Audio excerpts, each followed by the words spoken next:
भगवान क्या है? क्या भगवान सच में उनका अस्तित्व है इस ब्रह्मांड में? क्या भगवान होते हैं? ऐसे बहुत सारे प्रश्न हमारे मन में आते रहते हैं। तो आज की इस वीडियो में आपका बहुत बहुत स्वागत है। और आज की इस वीडियो में मैं इन सारे प्रश्न को बहुत ही अच्छे से आपको क्लियर करूंगा। भगवान क्या होता है? अगर मैं आपसे एक प्रश्न पूछूं कि भगवान शब्द सुनने से आपके मन में क्या सवाल उठता है? क्या आपके मन में आता है कि भगवान क्या है? भगवान से आप क्या समझते हो? तो हम में से कई ज़्यादा लोगों के मन में क्या आता है कि भगवान सुनने से एक मूर्ति, एक हमारे मस्तिष्क में एक इमेज बनती है कि भगवान क्या है कि एक मूर्ति है जिनको बना दिया गया है। पर भगवान क्या है? क्या भगवान रियल में है? इस ब्रह्मांड को जिसने इस पूरे ब्रह्मांड को बनाया, इस पृथ्वी को, इस सूरज को, इस चांद को, इस तारे, इस आसमान, ये तमाम सारी चीजें क्या है ये? इसको आज समझते हैं। अगर हम साइंटिफिकली बात करें कि भगवान क्या है, तो भगवान is the form of wave.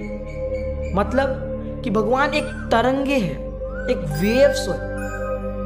हम अपने आसपास कई सारी चीजें देखते हैं, कई सारे तमाम चीज़ों को देखते हैं, है ना। हम टेबल देखते हैं, तमाम सारी चीज़ें देखते हैं। तो वो क्या है? वो एक वेव है, वेव की तरह। ये कैसे प्रूव हुआ?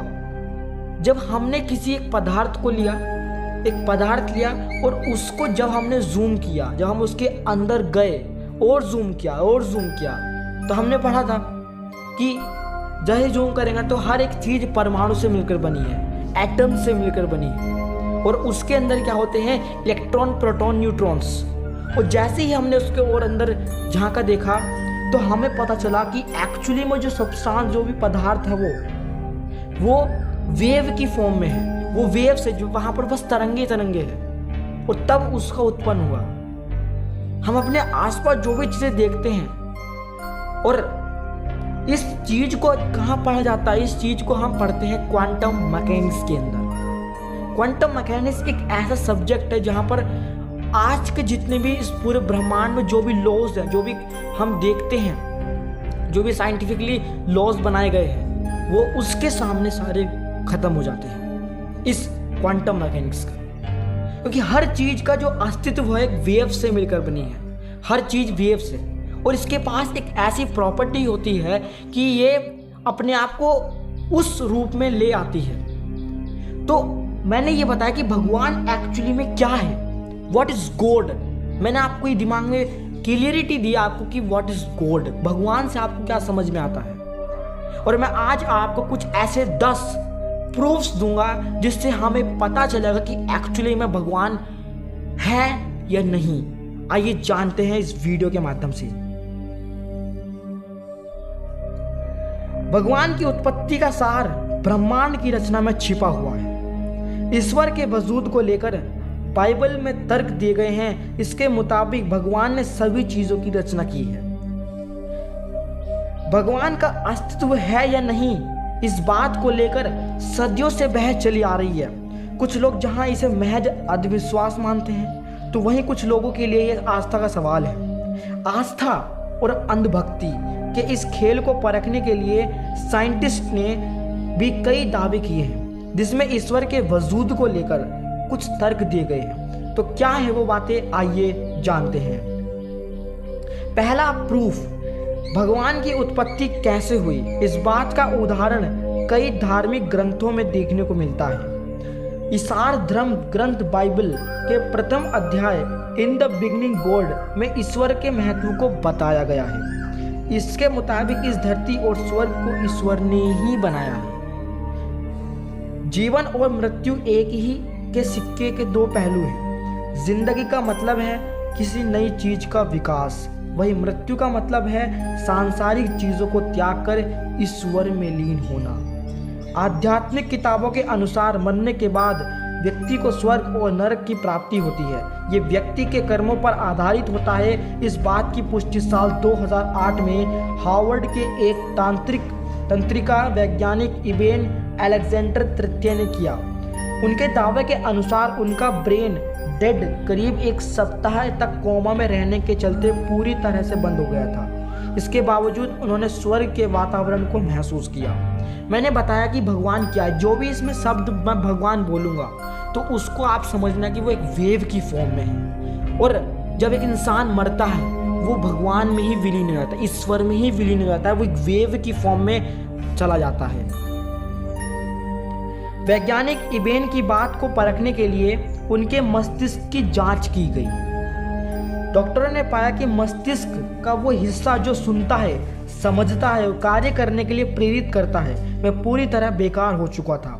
इसके बावजूद इबेन कोमा से जागने के बाद अलौकिक अनुभव की बातें बता रहे थे।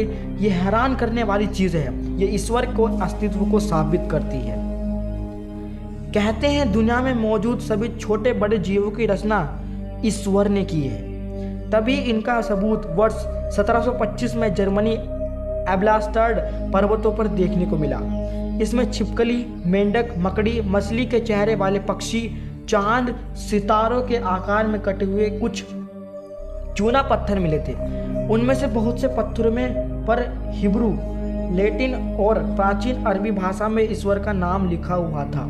इस बात की खोज वर्सबर्ग विश्वविद्यालय की फैकल्टी ऑफ मेडिसिन के डीन जोहान बार्थलेम एडमबर्ग ने की थी। जोहान के मुताबिक ईश्वर जिस स्वरूप में आकृतियां बनाना चाहता है उन्हें पहले पत्थर पर उकेरा गया और उसके बाद उनमें जान डाली गई। ईश्वर के अस्तित्व को साबित करने के लिए इनमें से कई पत्थरों को नीदरलैंड्स के टेलर्स म्यूजियम और ऑक्सफोर्ड यूनिवर्सिटी म्यूजियम में भी सहेजकर रखा गया है।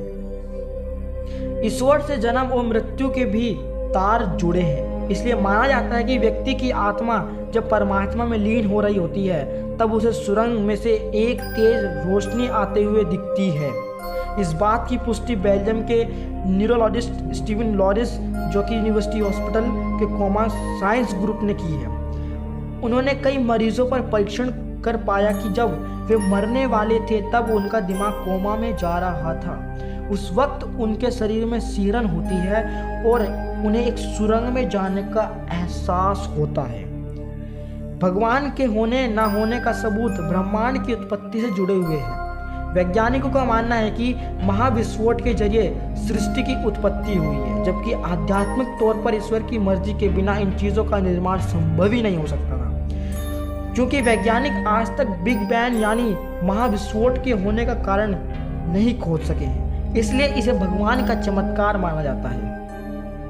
भगवान के होने का दूसरा प्रमाण प्रकृति को देखकर भी लगता है, क्योंकि दुनिया में कई तरह के जीव जंतु मौजूद हैं, इनमें इंसान भी शामिल है। इन सब की उत्पत्ति अचानक धरती पर कैसे हुई, इस बात का पता आज तक वैज्ञानिक नहीं लगा पाए हैं, इसलिए इसे ईश्वर की रचना ही मानी जाती है। मानव शरीर की संरचना का गठन भी भगवान के चमत्कार के तौर पर देखा जाता है, क्योंकि कैसे एक व्यक्ति का जन्म होता है और वो कैसे विकसित होता है, इन सब के पीछे का साइंस ईश्वर में ही समाया हुआ है।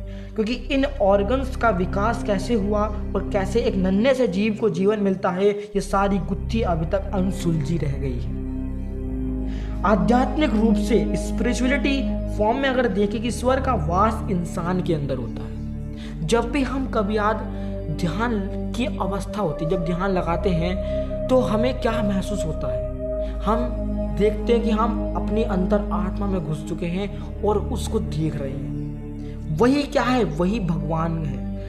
हर इंसान के अंदर एक भगवान है, हर चीज में भगवान। तभी तो कहते हैं इंसान कि कण कण में भगवान है। क्यों कहते हैं? क्योंकि भगवान एक्चुअली में ऐसा नहीं कि आपको दिखेंगे, it is the form of wave. वो एक वेव की फॉर्म में है जो कि अपने आप को वक्त टाइम टू टाइम अपने आप को कन्वर्ट कर दे रही है पर्टिकुलर थिंग के अंदर। तो जब भी हम ध्यान की अवस्था होती है, ठीक है, वो तब हमें ईश्वर का देखने को मिलता है। तभी एक व्यक्ति चाहे तो वो कुछ भी कर सकता है ध्यान से ही सिर्फ। तो आज की इस वीडियो से हमने क्या लेसन सीखा कि आज से हम ध्यान लगाना सीखेंगे, और ध्यान की अवस्था में क्योंकि हम भगवान को देख रहे हैं और भगवान की जब आस्था हमारे अंदर आ जाती है तो हम कुछ भी कर सकते हैं। मगर एक मामूली से इंसान में इतनी ताकत कहाँ से आती है, ये एक चमत्कार की तरह ही तो लगता है। तो ये था आज की इस वीडियो में, जो मैंने आपको कुछ दिमाग में जो क्लियरिटी थी ना कि भगवान को लेकर, वो मैंने आपको क्लियर किया। जय हिंद, जय भारत।